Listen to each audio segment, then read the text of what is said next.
Time to fight fear with faith. Jody Paar is a survivor who is no longer staying silent. She and her guest will fuel you up so you too can fight fear, uplifting and inspirational stories that will rock you to your core.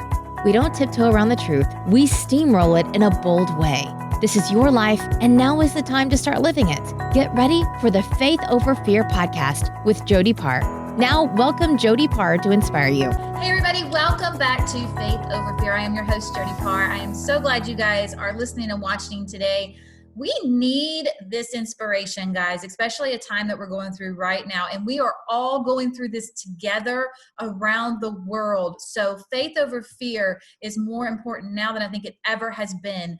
So that you guys know that you're not alone, that you know that whatever fear you're feeling, that God can turn that to faith. And so I love doing these stories. I love these special guests that come and that share their stories with us. This special guest today is my soul sister, and I call her my soul sister because when I was going through very, very hard times, God put her in my life. And she is a strong, strong woman of faith. She is amazing. And Miss Shelly Hart, thank you so much for being here. I am honored to have you. But Shelly, tell us the first time that you felt fear in your life.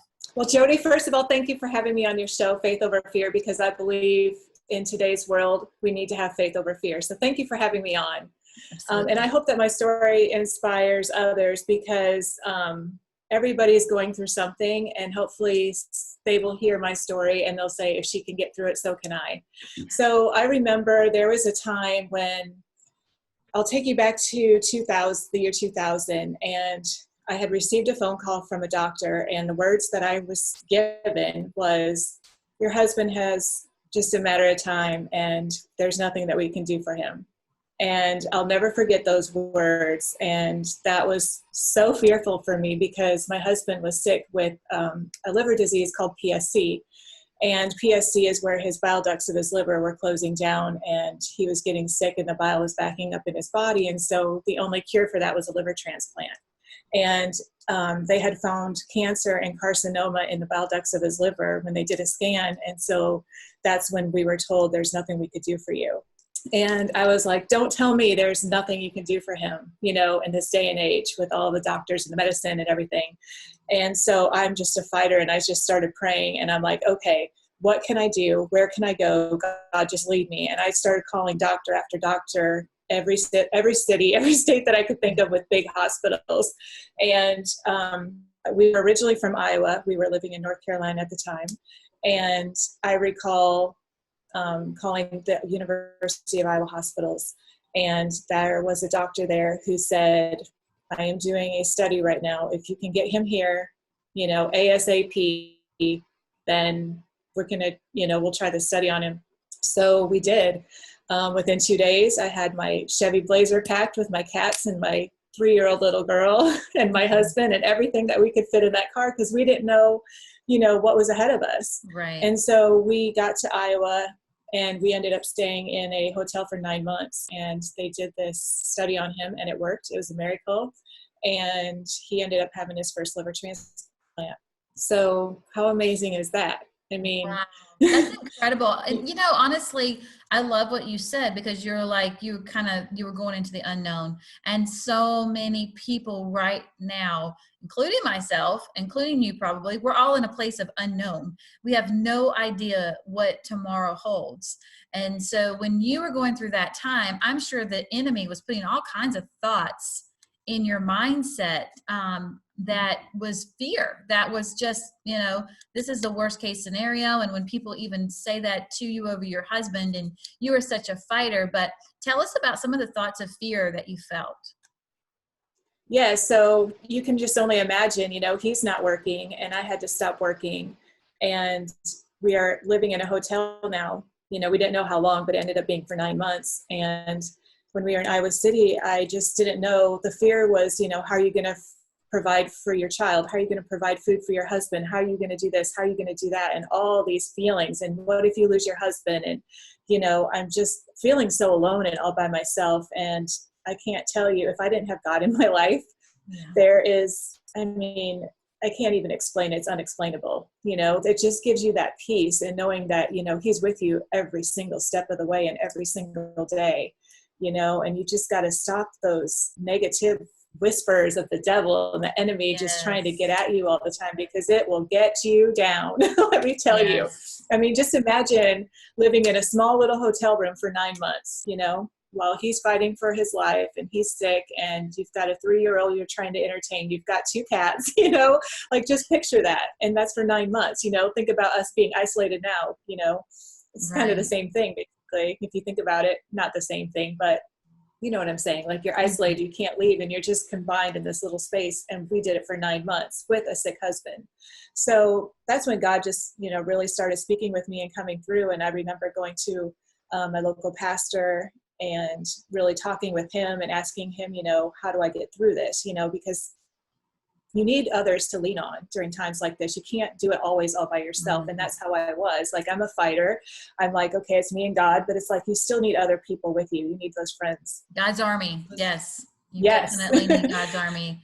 And that's the thing, God wants us to pray and everything like that. But, God wants us to also let his people love on us and pray for us. And that was probably a time where you felt very vulnerable, that you were careful on who you let in your circle because of what you were going through. You don't want the negative people to come in and be like, oh, well, my great, grandpa had the same thing and it took him out, and then you're just like, no, I rebuke that, So tell us about that, like the people that God put in your life, because that's something else he does, guys, is he will put people in your life to let you know he's still there with you through everything. Right. Well, I had my family that was supportive to me, and then Todd's family that was supportive to us during that time. And honestly, I had one best friend that I just called upon all the time, and her and I would just talk. And so it was basically her and family and my best friend is how I got through that. And so fast forward 10 years later, he got sick again and he needed another liver transplant. And so that was another fear, because, he was so sick to the point that we almost lost him. It gets down to that point to where if that liver doesn't come in, there's no hope for you.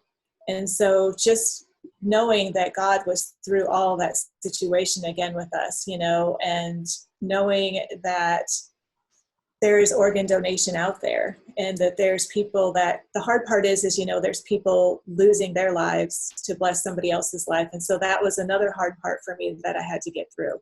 And then not only that, but I want to rewind a little bit because I kind of got ahead of myself. But in between there, we had financial difficulties. And so I just want to say that's where God really showed up in my life, because there's a time when we had 69 cents in our bank account and we had a family of 4. And I was like, God, I don't know what to do.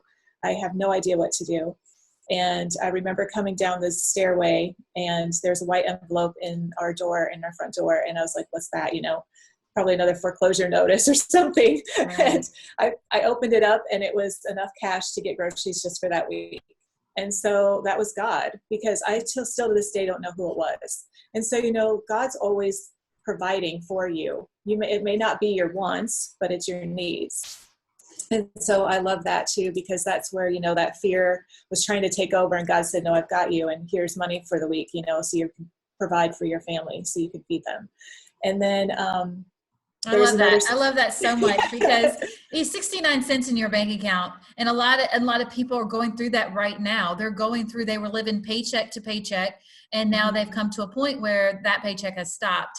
And that's where, guys, we rely on God, because he can do miracles. He can put you on somebody's heart, and just like that envelope appearing there, and you still don't know who it is. And I love that, because I love to be that person that's anonymous, because when God puts somebody on your heart, then that's what you do. And you don't tell a single soul, and you'll get your blessings in heaven for that. But that person, you feed their faith by being obedient and doing that, whether it's stick groceries on somebody's doorstep, go by, just check on somebody, just, be the hands and feet of God and give back to people that are in need right now. So I love that, because it could have looked like a hopeless situation. It could have looked like the fear could have overcome the fear of the thoughts of your family starving, the fear of the thoughts of you not being able to do, and you relied on God, and he came through and put that envelope on your doorstep. That gives me chill bumps, and that gives so much hope to what's going on in the world today. Thank you for sharing that. Yes. Yes. And then another thing that's kind of going on in the world is, what if you can't afford your home? What if you can't afford your house payments? Things like that. And my story of fear with that was, we were receiving foreclosure notices on our home, and this is the home my child grew up in, and so I was like, we lived there for 12 years, and I was like fearful, like, where are we going to go? What are we going to do? And I started, getting this foreclosure notices. I started following the fear, and I started packing up the home, put everything in boxes, and I just felt like my home was like empty, like there was nothing there anymore. And I'm like, what are you doing? Like, this is not you. Like, you've got so much faith. Stop, And I remember I sat down on the stair step, on my basement stair step, and I will never forget it. God just said, trust me, so loud as I was crying out to him. Oh, makes me cry. Chills. He's just like, trust me. And I'm like, God, I'm going to trust you. So I will never forget that. And so I started unpacking those boxes, and I put everything back on the walls. I'm like, we're going to make this a home. We're going to get through this. God's got us. I'm trusting him. He's telling me to trust him. I'm trusting him. And let me tell you, we had this will blow people's minds, but we had 3 mortgages on our home, and God took the 3rd mortgage and wiped it away. He took the 2nd mortgage and wiped it away. And we got to keep the house. The bank worked with us on our 1st mortgage, because if you don't pay your 2nd and 3rd, they can't come after you paying your 1st. So I remember I was sitting on the stairs, and I remember hearing God's words just saying, trust me, just loud and clear. And so tears just came through my face, just flew, tears just came from my face. And I just remember I unpacked every box that I had, and I started putting everything back on the walls. And I was just like, okay, God, I'm trusting you. And I will never forget, it's like we had, for those out there that are going through foreclosure notices right now, or can't pay your mortgage, or fearful of that, I want to give you hope, because I had 3 mortgages on our property. And not only did God wipe away the 3rd and the 2nd, but we were able to sell that house for a profit when it came time to sell. And so that's all God, because I remember our real estate attorney, when we went to sell, he's like, you don't owe anything on the 2nd or 3rd. They're totally, at 0. So God totally wiped those away, and we were able to sell that house for a profit. And he was in awe. And I'll never forget his face when I talked to him about it. He was like, I've never seen this before. He goes, I've just never heard of a story like this before. And I said, it's all God. And he looked at me and said, it's all God. Oh, I love that. Yes. Because so many people are going through that. And that is the number one fear, I guarantee you, is I'm going to lose my home. And the devil is a liar. We are speaking that right now, because God can make ways. God can move businesses to work with you, like he did in this, wipe your whole mortgage claim. I mean, that's unheard of. So guys, let that give you hope and inspire you today. So going back to your husband's story, tell us what happened with him. How did that end up with his liver transplant, was it? Yes, he had a liver transplant. So he was, he had received a 2nd liver. And so he was getting prepped to go in for his liver transplant. And fear, of course, would come over you again. It seems like fear always comes to you when all these problems start arising. Instead of, letting fear take over, you need to readjust that and just have that faith and start praying to God, because that's where I find myself as well. I'm a strong Christian. I wouldn't say I have a strong faith, like a very strong faith. And so it's like, I know that. So why am I letting these little evil whispers come into me, he's not going to make it, or, what if this is the last time you get to say goodbye to him before he goes into that the operating room to get that transplant, or, what if all these complications start happening? So he had his 2nd transplant. He was going into the operating room, and as he was wheeled into the operating room, those thoughts of fear came through me, and I was like, same thing. What if this is the last time I get to say goodbye? How's that going to look? And I just started praying. And I remember, Oh, I want to share this story. Can I back up?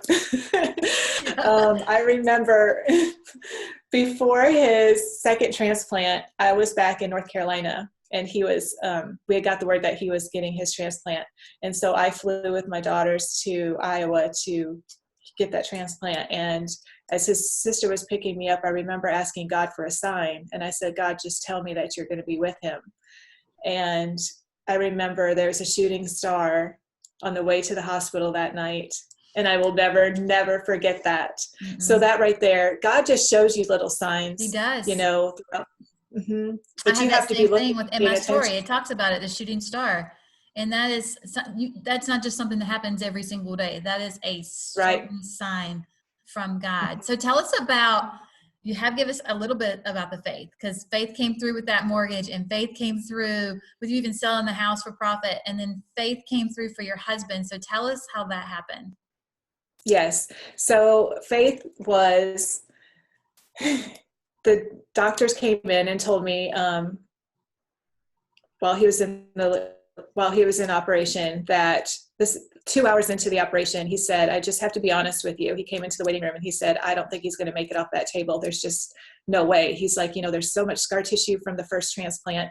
He said, we can't even see the liver. I'm afraid I'm going to, nick one of the arteries and he's going to bleed to death. And he's already losing a lot of blood. We already had to do a heart bypass on him, and just all these things, coming at me at one time. And I just said, okay. I said, I'm going to stay here and pray, and I'm going to get my family together, and we're going to pray in this room, and God's got him. Whatever the outcome, God's got him. Strong faith right there. That is strong faith. Mm-hmm. And so I remember I grabbed all his family, and they all kind of looked at me odd because they aren't used to this, but I got us all together in a circle, and they said, we're all holding hands. And I just started praying. And I just started listening to worship music in my ears, put those earbuds in and just start praising God and listening. And I remember I went out onto the patio deck of the rooftop of the hospital, and it was so cold because it was in the middle of winter in Iowa. But I just sat out there, and I remember just praising God and worshiping, and just, looking into the heavens, and it just brings you so much peace, And I remember just feeling that peace come over me, like he's going to be okay. And 6 hours into that surgery, the doctor came in and said, we've got his liver out. We're going to get ready to put the new liver in. Like, how amazing is that? That's God. And God does that. A lot of times he shows up in that 11th hour, in that moment where you can't say, oh, well, this is who did this or that's it is straight up God. And that's the only way. Yep. Wow. That gives me goosebumps. Wow. And then not only that, but he had a pancreatic leak, which is very poisonous to your body, and it can kill you. And so the doctors, after his transplant was over, came back, and it was a 16-hour surgery, 2-day surgery. And the doctors came back and said, he's got this pancreatic leak, which is another issue. And, so he's got all these issues on top of each other. And I just said, okay, it's God. God's going to get him through this. He's going to get him through this. And sure enough, that pancreatic leak healed in the name of Jesus. There is no other explanation for it, because the doctors were in awe as well. And I remember, I would go into his room and I would anoint him with oil. I'd put oil on his head. I'd pray over him. He's incubated. He's in an induced coma. So, he doesn't know what's going on. And I would just ask for the angels to surround that room, and just for the presence of God to be there. And I did not let anybody with any negativity or any bad vibes come in that room. And I fired 3 nurses because, they came in here. They would come in that room and they would just throw stuff around because they'd had a long shift or whatever. And I'm like, oh, no, we can't have this negativity. And, I'm like, he's here.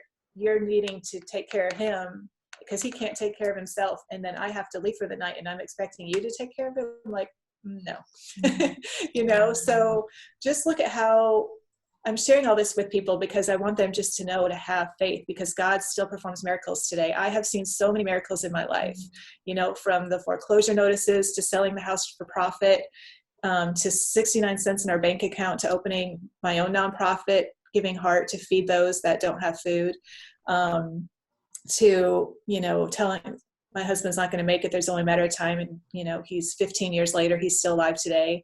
And there's just, there's so many things. And it's just just like today, like you got to get rid of the news. You've got to get rid of all the negativity, because that stuff just brings on fear. And that's what they want. They want to just cause you fear.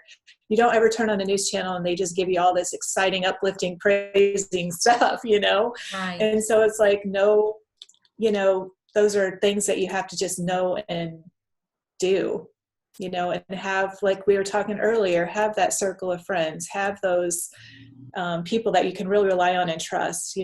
I used to think I had so many friends until all these things started happening. And when you start going through those worst things, you know who your friends are. And that's when I started dropping those that weren't true friends and really relied on those that were, and that had a strong faith, because that's what I needed. Yeah, absolutely. And you wrote a book. Tell us about your book that you wrote. Yes, I will show it to you. Yes, please. Unbreakable Faith. Unbreakable Faith. So, yes. Perfect title. Yes. So, and you like that diamond on there? Of course. Yes, of course. Yes. So, Unbreakable Faith is a story of my journey from when I met my husband up until his transplant, because at that time we didn't know he was going to have a transplant or not. So, it just tells the story of my faith and all. I shared some of the stories on here, but there's also more stories as well. And I just, let people know that God is real, faith is real, trust, believe. And like I said, he still does miracles today. Yeah, absolutely. Shelly, thank you so much for your story, your strength, your faith, all of it.